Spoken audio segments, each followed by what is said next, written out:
ఒక టెంపుల్ కట్టాలంటే ఒక ప్రాణం తీయాలా? నిజంగానే ఈ టెంపుల్ వెనకాల ఈ హిడెన్ హిస్టరీ ఉందా? అక్కడ అప్పట్లో ఆర్కిటెక్చర్స్ ని కాపాడటానికి ఆ టెంపుల్ కంప్లీట్ చేయడానికి ఒకటే రీజన్, ఒక ప్రాణం, 12 సంవత్సరాల ప్రాణం. ఇంతకీ ఆ టెంపుల్ ఏంటి?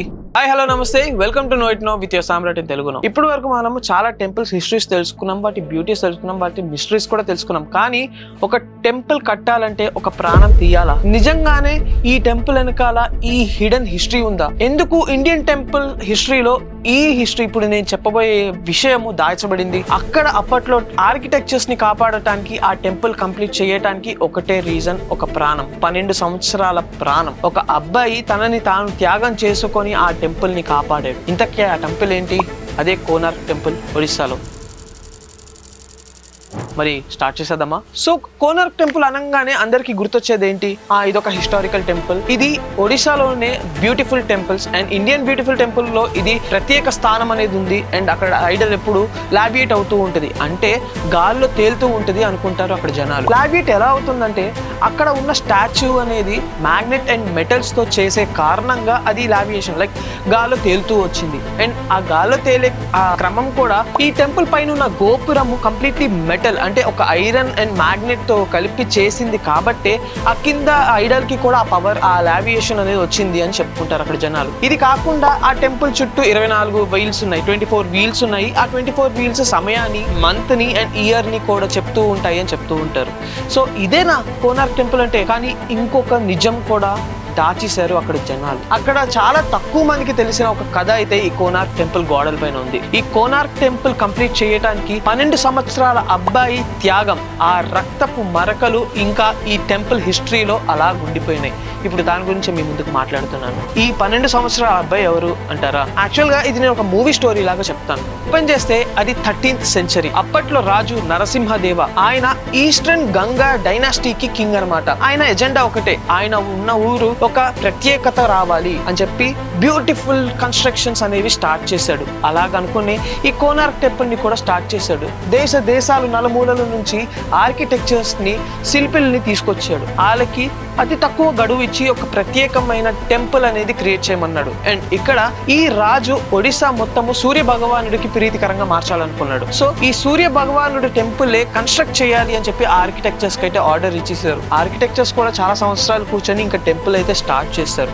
టెంపుల్ కన్స్ట్రక్షన్ అవుతూ ఉంది, కానీ గోపురం వరకు వచ్చేసరికి ఆ కన్స్ట్రక్షన్ అనేది ఆగిపోయింది. అప్పట్లో ఆ టెంపుల్ కట్టే ఆర్కిటెక్చర్ చీఫ్ బీషు మహారాజ్.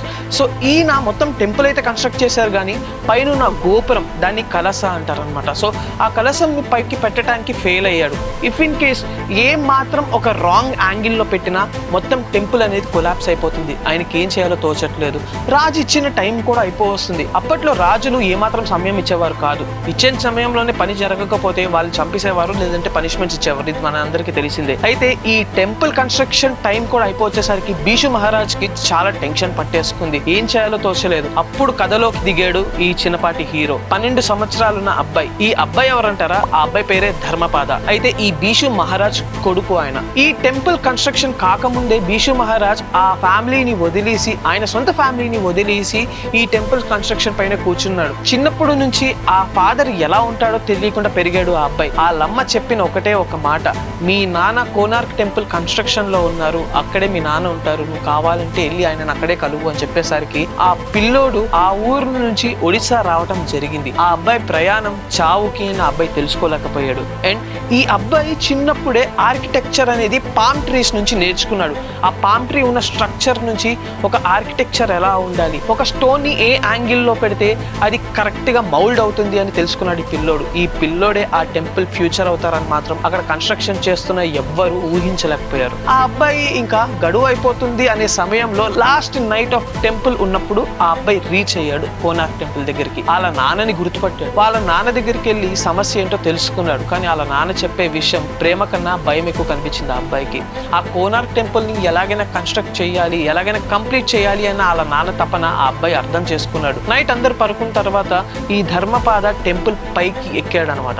ఎక్కి ఆ గోపురం పెట్టలేని చోటు మొత్తం ఆ టెంపుల్ యాంగిల్ ని, స్ట్రక్చర్ ని అర్థం చేసుకున్నారు. అందరినీ పిలిచి అతి చిన్న టైంలోనే ఆ గోపురం ఎలా పెట్టాలి, కలస ఎలా పెట్టాలి పెట్టాలి అని చెప్పి అందరికి సొల్యూషన్ ఇచ్చి ఆ కలస పెట్టించాడు దగ్గరుండి. అందరి మొహాలలో టెంపుల్ కంప్లీట్ అయిపోయింది అని ఒక ఆశ ఒకవైపు ఉంటే, ఈ రాజుకి ఈ పిల్లోడు చేశాడు అని ఎలా చెప్పాలి అని ఒక క్వశ్చన్ మార్క్ కూడా అప్పట్లో వర్కర్స్ కి ఉండిపోయింది. అదే ఆ చీఫ్ ఆర్కిటెక్ట్ పీషుకి కూడా మిగిలిపోయింది. అలా సొంత కొడుకుని ఎలా కాపాడుకోవాలో తెలియలేదు. ఎందుకంటే అప్పట్లో రాజుకెళ్ళి ఈ 12 సంవత్సరాలు ఉన్న అబ్బాయి సాల్వ్ చేశాడు ఈ సొల్యూషన్ అని చెప్తే గనక, ఇంత పెద్ద ఆర్కిటెక్చర్స్ అయిన వీళ్ళకి రాజు ఎక్కడ శిక్ష వేస్తాడో, ఎక్కడ మరణ శిక్ష వేస్తాడో తెలియదు. అండ్ ఈ పిల్లోడిని ఎలాగా చూపించాలో కూడా తెలియదు. పిల్లోడి దగ్గరికి వెళ్ళి వాళ్ళ నార మొదలుపెట్టుకున్నాడు, నేను నిన్ను రాజు దగ్గరికి చూపించలేను, నిన్ను గనక చూపిస్తే ఈ టెంపుల్ కన్స్ట్రక్షన్ కి ఉన్న మెయిన్ ప్రాబ్లమ్ ని నువ్వే సాల్వ్ చేసావని రాజు గారికి గనక చూపిస్తే మా ప్రాణాలకే ముప్పు ఉంది, అందరి ప్రాణాలకి ముప్పు ఉంది అని చెప్పి వాళ్ళ నాన్న మొరపెట్టుకున్నాడు ఆ అబ్బాయి దగ్గర.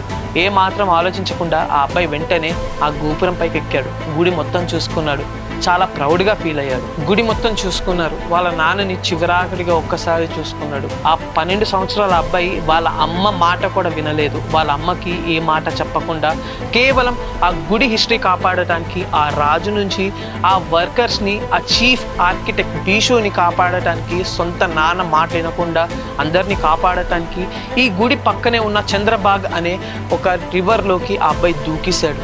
ఇప్పటికీ ఆ రాజు ఎప్పటికీ వీళ్ళే కంప్లీట్ చేశారు, ఈ ఆర్కిటెక్ట్సే కంప్లీట్లీ ఆ టెంపుల్ని కన్స్ట్రక్ట్ చేశారు, ఆ గోపురాన్ని సక్సెస్ఫుల్గా పెట్టారు అనుకుంటున్నారు. కానీ ఆ రాజుకి నిజం తెలియలేదు. ఈ టెంపుల్ మొత్తం కన్స్ట్రక్షన్లో మెయిన్ ప్రాబ్లం సాల్వ్ చేసింది ఒక 12 సంవత్సరాల అబ్బాయి అని చెప్పి. సో అలాంటి ఒక హిడెన్ హిస్టరీని ఎప్పటికీ దాచేశారు అప్పట్లో ఆర్కిటెక్ట్స్. ఇది ఒక నోట ఇంకో నోట పడి ఇప్పుడు మన ముందుకు వచ్చింది. కానీ ఎవ్వరు చెప్పకుండా ఇది కనుక దాచేసే ఉంటే కనుక ఒక ఇండియన్ టెంపుల్ హిస్టరీలోనే ఇది ఒక డార్కెస్ట్ సైడ్ అయి ఉండేది. ఇది ఎప్పటికీ చెప్పలేని ఒక హిడెన్ హిస్టరీ లాగా ఉండిపోయేది. అండ్ ఇలాంటి టెంపుల్, ఒక బ్యూటిఫుల్ టెంపుల్, ఒక చిన్న పిల్లోడు సాక్రిఫైస్ కోరుకుందనమాట. అది సూర్య భగవానుడి టెంపుల్. మరిన్ని కథలతో మీ ముందుకు వచ్చేస్తాను, ఇలాంటి ఇంట్రెస్టింగ్ కథలతో. Until then signing out.